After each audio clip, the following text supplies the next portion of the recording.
There is something attached to every elite's armor in Halo 2. Something you've probably seen thousands of times without ever really noticing it. It's these three strange metal prongs or protrusions attached to their arm. Just three prongs on one of their arms. This is on just about every elite in Halo 1 and Halo 2. And for many years, I assumed they were just like a decorative part of the elite armor. Halo 2's elite designs are covered in intriguing visual details, so a few extra spikes on the elite's arm never really seemed out of place, right? But after looking closer, these aren't just decorative protrusions. They're oddly, perfectly on one arm throughout all the elite ranks, and every elite carries them. So naturally, I started looking for an answer of what these three prongs could be used for in the game. Are they ever referenced in dialogue, manuals, or cutscenes? Not that I could find. And that's pretty strange because Bungie rarely modeled something onto a character without giving it some kind of purpose. You know, like the grunts have a methane tank, which isn't decoration, it explains how they breathe methane. A jackal's gauntlet generates its shield, wink wink. And even like the antennas on Hunter armor tells you something about how they communicate. Covenant design choices usually exist for a reason.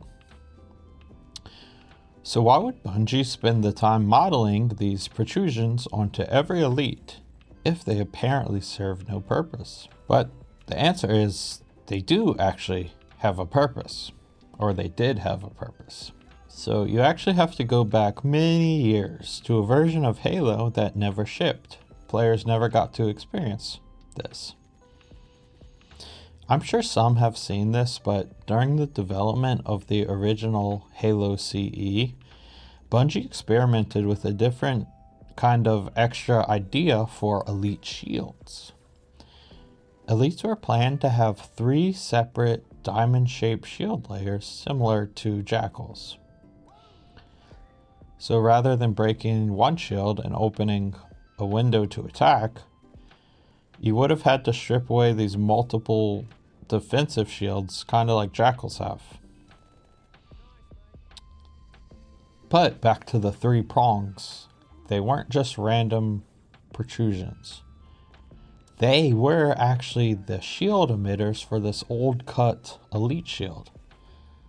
Like jackals have a shield emitter. So these three protrusions start to make perfect sense now.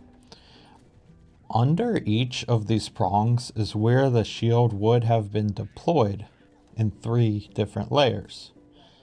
You can see this on the screenshot of the cut elite shield.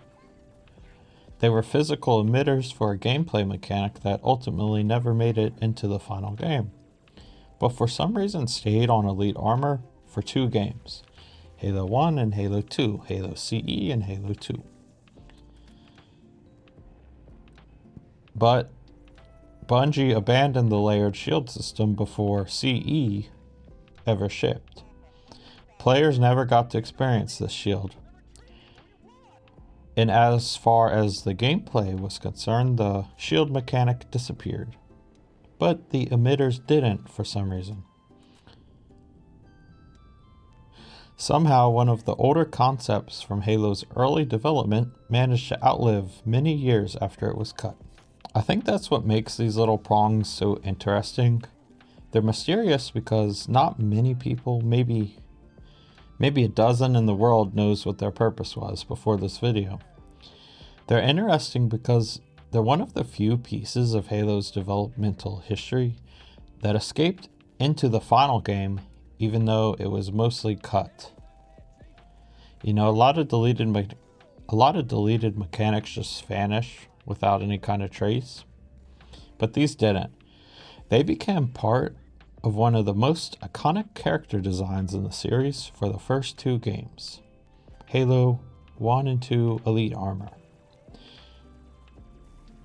However, after Halo 2, these prongs kinda just did turn into decorative pieces. In Halo 3, they just become really little nubs that don't really resemble the old shield emitters at all.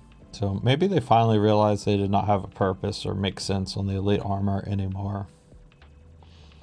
So the next time you play Halo 2 or Halo 1, take a look at an Elite's forearms. Those three little prongs aren't just decoration of the armor, they actually had a use in their from cut content. And somehow they've been hiding in plain sight for over 20 years.